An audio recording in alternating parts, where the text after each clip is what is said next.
বাইবেলে কি বলছে, আমি জ্যোতি স্বরূপ হইয়া এই জগতে আসিয়াছি, যেন যে কেহ আমাতে বিশ্বাস করে সে অন্ধকারে না থাকে। দেখো প্রত্যেকটা বচনকে ফলো করো।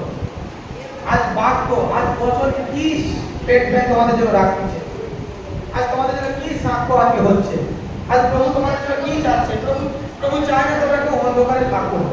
প্রভু চায় না কিঞ্চিত মাত্র অন্ধকারে তোমরা বসবাস করো। পিতা এটা চায় না। পিতা চায় তোমরা জ্যোতির সঙ্গে থাকো। পিতা চায় তোমরা সেই জ্যোতি। কোন জ্যোতি? এই যে জ্বলছে এই জ্যোতি না, যে জ্যোতি কিনা আমরা হুট করে তাকাতে পারবো না, আমাদের চোখ যাবে না হুট করে সেই জ্যোতি। আমি জানি না সেই জ্যোতির সঙ্গে তোমাদের সাক্ষাৎ হয়েছে কিনা। যদি কেউ এমনি চোখে সেই জ্যোতিকে দেখে, সঙ্গে সঙ্গে ব্লাইন্ড হয়ে যাবে, অন্ধ হয়ে যাবে। খালি চোখে সেই জ্যোতির সামনাসামনি কেউ হতে পারে না। এই এক জ্যোতি। আর এক জ্যোতি আমি তোমাদের এই দৃষ্টান্ত দ্বারা বোঝাচ্ছি। প্রভু আর এক জ্যোতির কথা আমাদেরকে বলছে, ফ্রেশ থাকা। নিজেকে কখন তুমি ফ্রেশ রাখতে পারবে, নিজেকে কখন তুমি সূচি রাখতে পারবি? একটা কারণ, চিন্তা করা বন্ধ করে দিলে। চিন্তা করা যদি বন্ধ করে দাও, প্রভুর উপরে যদি সম্পূর্ণ আস্থা তুলে দাও, দেখো তুমি প্রত্যেকটা সেকেন্ড তুমি সূচি আছো।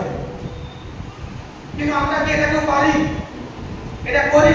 যদি চিন্তা করতে প্রভুর রাজ্যের জন্য চিন্তা করো, আমি আবারও তোমাদের বলছি, তোমরা কোন জায়গা থেকে কোন জায়গা পৌঁছে যাবে তোমরা বুঝতেই পারবে না যে তোমরা কোন জায়গাতে পৌঁছে গেছো।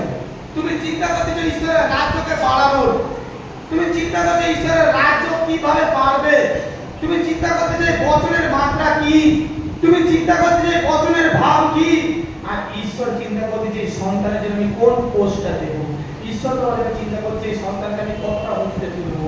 কারণ তোমার ভাবনা তোমার গতি নিয়ে যাবে, তোমার ভাবনা তোমার গতি পথ বলে দেবে। হালেলুয়া।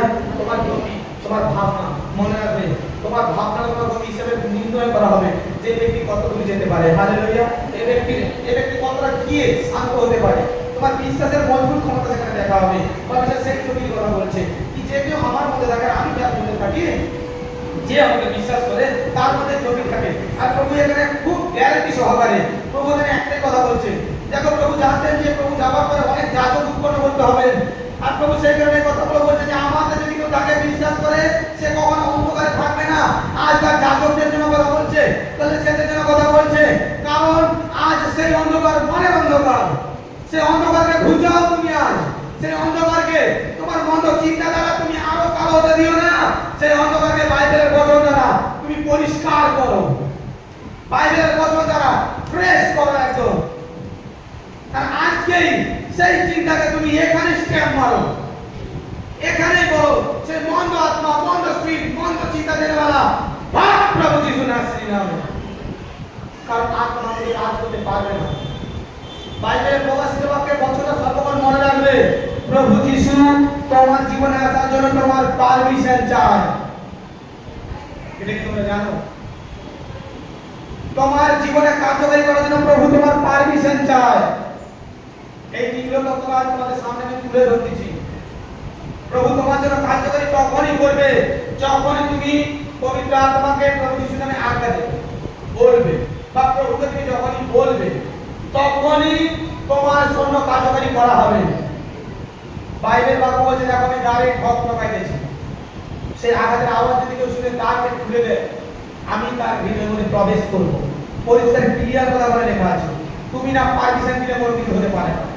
পারমিশন তোমার সব কিছুর ভার নেবে, মনের ভার নেবে না যতক্ষণ তুমি দাও। কারণ ইসলাম আমাদের মধ্যে জুলুম করেন। অনেকের নতুন বিশ্বাসী, অল্প দিনের বিশ্বাসী অনেক প্রশ্ন উঠায়, অনেক কথা উঠায়, কিন্তু আমি তোমাদের সত্য সত্য বলছি, পরমেশ্বর তোমার সব কিছুর ভার নিয়েছে, মনের ভার কিন্তু পরমেশ্বর নেয়নি। তোমার মনের ভার তোমার উপরে পিতা ছেড়ে দিচ্ছে। তুমি সেটাকে যে গতিতে নিয়ে যাচ্ছ সেই গতিতে যাবে।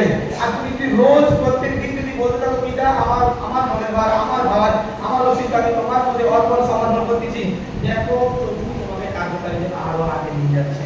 কারণ তুমি প্রভুকে বলছো, প্রভু তুমি কার্যকারী করো, প্রভু তুমি কার্যকারী করো। আমার পিতা তোমাকে স্বাধীন করেছে। গালাতিয়া সেখানে বচনে বলছে প্রভু আমাদেরকে স্বাধীন করেছে। প্রভু আমাদের স্বাধীনতা কেড়ে দেয়নি, কিন্তু আমাদেরকে সম্পূর্ণ আস্থা প্রভুর উপরে দিতে হবে আর দিয়ে চুপ থাকতে হবে। আর দেখো তোমার কতটা একটু মনে হবে কষ্ট। অনেকে মনে করে কি আরে বাবা অনেক নিয়ম কানুন, কিছু নিয়ম নয়। তোমার জীবনকে আনন্দনীয় করার জন্য, তোমার জীবনকে প্রভু অনেক আহ্লাদিত করার জন্য তোমাকে এগুলো বলছে। তুমি হাসপাতালে রেখে দিয়ে দেখো সদাপ্রভু তোমার জীবনকে কেমন নতুন করে তুলে, সদাপ্রভু তোমার জীবনকে কেমন আনন্দিত করে তুলে। কারণ ঈশ্বর মহান আর ঈশ্বর তোমাকে সেই জ্যোতিতে নিয়ে যেতে যাচ্ছে। যেমন এখানে বলছে ফল উৎপন্ন করবে, সেই জ্যোতি যখন তোমার মধ্যে আসবে তুমি তখনই ফল উৎপন্ন করা স্টার্ট করে দেবে প্রভু যিশুর নামে। তখনই তুমি বেপরোয়া হয়ে যাবে। আর আমি তোমাদের সত্য সত্য বলে যাচ্ছি, ঈশ্বরের কাছে তোমরা সঠিক মন নিয়ে দাঁড়াও, সঠিকভাবে তোমরা ঈশ্বরের কাছে আজ প্রার্থনা করো, আর দেখো আমার পিতা তোমার জীবনে সেই আশীর্বাদ করবেন, আমার ঈশ্বর তোমার জীবনে সেই মহিমা করবেন। কারণ প্রভু দয়াময়, প্রভু কৃপাময়, আর আমার ঈশ্বর চায় যে তার প্রত্যেকটা সন্তান যেন জ্যোতির্ময় হয়। আমার ঈশ্বর চায় তার প্রত্যেকটা সন্তান যেন আনন্দনীয় হয়। আমার ঈশ্বর চায় আজকাল যতজন মা বসে আছে, পরমেশ্বর চায় তোমার সন্তানরাও যেন ডেভেলপমেন্ট করতে পারে। যতজন এখানে মা বসে, তোমরা তো চাও তোমাদের সন্তানেরা অনেক উঁচু করে যাক, অনেক ভালো কিছু করুক, তোমাদের মুখ উজ্জ্বল করুক, তাই না? আজ তোমরা এত অন্যায়ের সাথে পরামর্শ করার পরেও যদি তোমরা ভাবতে পারো আমার সন্তানেরা আমার মুখ উজ্জ্বল করুক, যিনি নির্মাতা, যিনি আমাদের সৃষ্টি করলেন, আমাদের পুত্র কন্যার পরিচয় দিলেন, তিনি কি একটু আশা করতে পারেন না? তিনি কি চান না আমার সন্তান আমার দিকে ফিরুক? বাইবেল আদি পুস্তক বলে তারা ঈশ্বরের গৌরবহীন হয়ে গেছে, তারা ঈশ্বরকে দূরে ঠেলে দিয়েছে, তারা ঈশ্বরকে আর পালন করতে চায় না, ঈশ্বরকে এতটাই দূরে সরিয়ে দিয়েছে যে ঈশ্বর আসেনি। হালেলুয়া। কিন্তু আজ তোমরা ধন্য, ঈশ্বর তার খ্রিস্টের মাধ্যমে তোমাদেরকে এনেছে। আজ নিজেকে বসাও যে আজ আমি এখন মন্দ কিছু করেছি, আমার মুখ খারাপ করেছি, আমি মারপিট করেছি, মন্দ চিন্তা করেছি। আজ আমি চাই যে আমার সন্তান যেন আমার মুখ উজ্জ্বল করে, আমার সন্তান যেন আমার নাম অনেক উঁচাই নিয়ে যায়, যেন আমি আমার সন্তানকে ধরে বলতে পারি এই দেখো আমার সন্তান। হ্যাঁ কি না? আমার পিতা তিনিও চায় তোমরা মুখ উজ্জ্বল করো। আমার পিতা তিনিও চায় এই জগতে দাঁড়িয়ে তোমরা যেন বলতে পারো আমি সেই পরমেশ্বরের সন্তান, সেই জিহোবার সন্তান। আজ প্রত্যেকটা ব্যক্তি, প্রত্যেকটা জগতের মানুষ যেন তোমাদেরকে দেখে জানতে পারে এরা সেই ঈশ্বরে আরাধনা করে যিনি জগৎ রচনা করেছেন, যিনি সব কিছু সৃষ্টি করেছেন। আর তোমাদের কার্যকারী দেখে সদা প্রভুর নাম প্রত্যেকজন জয় জয়কার করবে। আজকে সাক্ষী তোমরা কি দেখলে? বলছে যারা বিশ্বাস করে না তারাও পর্যন্ত বলছে আরে একটা ডোবা তেল তো দে, আমরা সবাই প্রার্থনা করি ও রোগী সুস্থ হয়ে যাবে। আর এটাকে সাকসেস বলা হয়। তাই তোমরাও সেরকমই হয়ে যাও প্রভু যিশুর নামে। আর দেখো তোমাদের কারণে যখন প্রভু যিশুর নাম অনেক অনেক উন্নত হবে, অনেক আনন্দিত হবে। আজ দেখো আজ আমার পিতা কি চমৎকার করতেছেন, আজ এই মিনিস্ট্রিতে প্রভু কত দয়া করতেছেন। আজ তোমরা আনন্দ পাচ্ছ কি পাওনি? কারণ আমরা পরমেশ্বর, আমরা তো প্রত্যেকজন নিজের কারণ আমাদের পরমেশ্বর আমাদের পিতা, প্রত্যেকজন তোমরা পিতা বলতেছি, আপনার পিতা বলে ডাকতেছি। আর একটা দৃষ্টান্ত দেখো, প্রভু যিশু একটা প্রার্থনা শিখিয়েছিলেন, প্রত্যেকে জানো। আচ্ছা প্রভু যিশু ওখানে কি প্রার্থনা করেছে? কি হে আমাদের স্বর্গস্থ পিতা, তিনি এটা বলেছেন। আচ্ছা প্রভু যিশু কি অনেক লম্বা করে শিখিয়েছিলেন ওখানে? লম্বা করে, অনেক লম্বা করে কিছু বলেন, ছোট করে কি বলছে? হে আমাদের, আমাদের মানে কি বোঝে? স্বর্গস্থ পিতা। তিনি অনেক লম্বা করে ইয়া করে বলেনি, কারণ বাইবেল বলে আপন জনের কথা ছোট আওয়াজে বোঝা যায়। যে কেউ তোমার আপন সে এইটুকুনি আওয়াজে তোমাকে সারা দিকে এই আমি এখানে।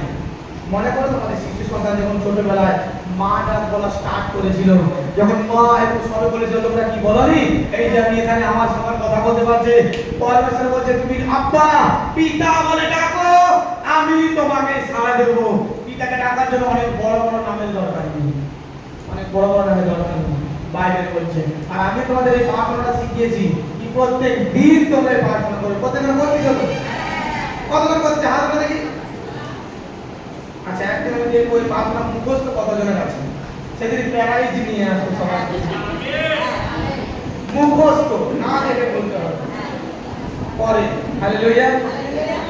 মানে আজ আমরা যখন এখন মন্দ দিকে হয়ে, এখন খারাপ দিকে হয়ে আমরা যখন সর্বদা ভালো কিছু চাচ্ছি, তাহলে আমার সর্বস্ব পিতা তিনি আমাদের জন্য চিন্তা করছেন। হ্যাঁ কি না?